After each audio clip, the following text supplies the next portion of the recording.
నమస్తే, welcome to public court news. Telangana రాష్ట్రంలో ఓ MLA ఇంటిపైన ఈడీ అధికారులు దాడులు చేయడం జరిగింది. గత ప్రభుత్వంలో ఏదైతే కేసీఆర్ ప్రభుత్వంలో చాలామంది బిజినెస్ మ్యాగ్నెట్స్ కావచ్చు, ఎమ్మెల్యేలు కావచ్చు, మిగతా నేతలు, కొద్దిమంది నేతల ఇళ్లలో కూడా ఈడీ దాడులు అయితే జరిగిన విషయం మనందరికీ తెలిసిందే. ఇది ఒక తీగలాగితే డొంక కదిలిందన్న చందంగా అప్పుడు పరిస్థితులు ఎదుర్కొన్నారు.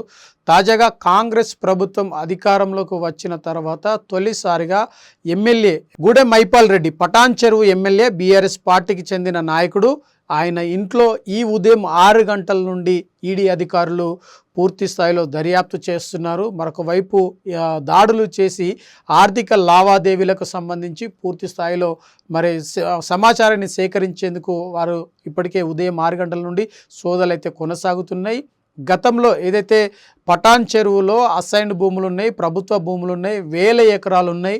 ఆ భూములకు సంబంధించి విచ్చలవిడిగా అమ్ముకోలు జరిగాయి, లేదంటే రియల్ ఎస్టేట్ వ్యాపారం చేశారు. అందులో భాగంగానే కోట్ల రూపాయలు గట్టించారు అని చెప్పి ఆరోపణలు ఎదుర్కొన్నారు. ఇష్టానుసారంగా ఆ భూములను అమ్ముకున్నారనే ఒక అపవాదైతే గూడెం మైపాల్ రెడ్డి పైన ఉంది, తన బంధువుల పైన ఉంది. దానికి సంబంధించి బినామీల పేరుతో ఏర్పాటు చేసుకుని రియల్ ఎస్టేట్ వ్యాపారం చేశారని చెప్పి ఆరోపణలు ఎదుర్కొన్నారు. రాష్ట్ర ప్రభుత్వం మారింది, కేసీఆర్ అధికారం నుండి తొలగిపోయారు, రేవంత్ రెడ్డి అధికారం చేపట్టారు, కాంగ్రెస్ పార్టీ అధికారంలోకి వచ్చింది. ఈ నేపథ్యంలో ఆయా మంత్రులకు సంబంధించి కావచ్చు, అంటే గతంలో పనిచేసిన ఏదైతే మంత్రులు ఉన్నారో మాజీ మంత్రులు అని చెప్పుకోవచ్చు, ఆ మాజీ మంత్రులకు సంబంధించి కావచ్చు, లేదంటే ఎమ్మెల్యేలు కావచ్చు, గత ప్రభుత్వంలో పనిచేసిన ఎమ్మెల్యేలు అయితేనే వారి వివరాలన్నింటినీ సేకరించినట్లుగా సమాచారం. ఈ నేపథ్యంలోనే తొలిసారిగా, అంటే మొదటిసారిగా గూడెం మైపాల్ రెడ్డి ఇంటిపైన ఈడీ అధికారులు సోదాలు నిర్వహిస్తున్నారు.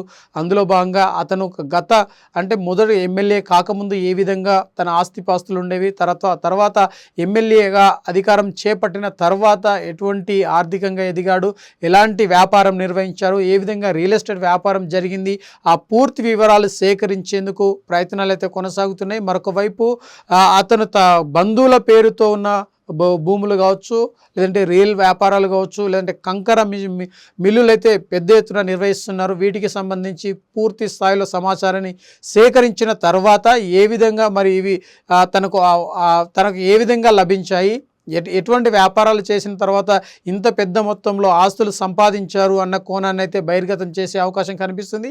అంటే ఇటు రాష్ట్ర ప్రభుత్వంలో కాంగ్రెస్ పార్టీ అధికారం చేపట్టిన తర్వాత తొలిసారిగా ఒక ఎమ్మెల్యే ఇంటిపైన ఈడీ అధికారులు సోదాలు నిర్వహించడం ఇదే పరిస్థితి, ఇది మొదటిసారి. కాబట్టి ఇంకా ఈ తంతు కొనసాగుతుందా, లేదంటే ఇక్కడితోనే పులి స్టాప్ పెడతారనేది ఒక ప్రశ్న అయితే కొనసాగుతుంది. ముఖ్యంగా ఉమ్మడి మెదక్ జిల్లా అంటే పటాన్ చెరువు నుండి స్టార్ట్ అవుతుంది. పటాన్ చెరువు హైదరాబాద్కి, ఇటు ఉమ్మడి మెదక్ జిల్లాకు మిడిల్లో ఉంది.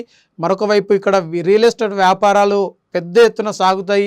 అంతేకాకుండా ఔటర్ రింగ్ రోడ్ కూడా ఈ పక్కనే ఉండడం కలిసి వస్తుంది. అయితే దీన్ని ఆసరా చేసుకొని అక్కడున్న ప్రభుత్వ భూములు, 1000 ఎకరాల ప్రభుత్వ భూములు ఉన్నవి, ఆ భూములను పూర్తి స్థాయిలో అమ్మకాలు చేశారనే ఒక ఆరోపణ అయితే ఉంది. ఈ నేపథ్యంలో ఈడీ అధికారులు పూర్తి స్థాయిలో దర్యాప్తు చేసి, లేదంటే పూర్తి స్థాయిలో సమాచారం సేకరించిన తర్వాత ఎటువంటి వివరాలు బహిర్గతం చేసేందుకు అవకాశం ఉంది.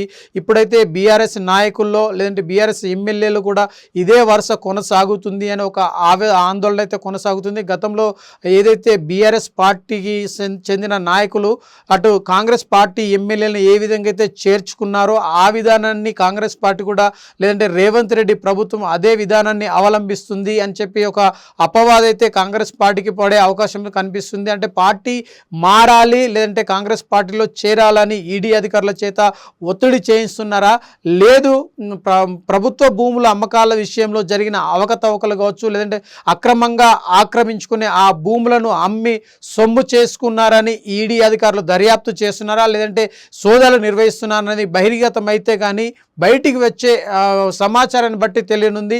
ఒకవైపు ఎన్నికలు ముగిసినవి, ఇటు రాష్ట్రంలో అటు కేంద్రంకు సంబంధించి పార్లమెంటుకి సంబంధించి ఎన్నికలు ముగిసినాయి. ఈ ముగిసిన తర్వాత కాంగ్రెస్ పార్టీకి బీఆర్ఎస్ ఎమ్మెల్యేలందరూ కూడా క్యూలు కడతారని చెప్పి అందరూ అనుకున్నారు.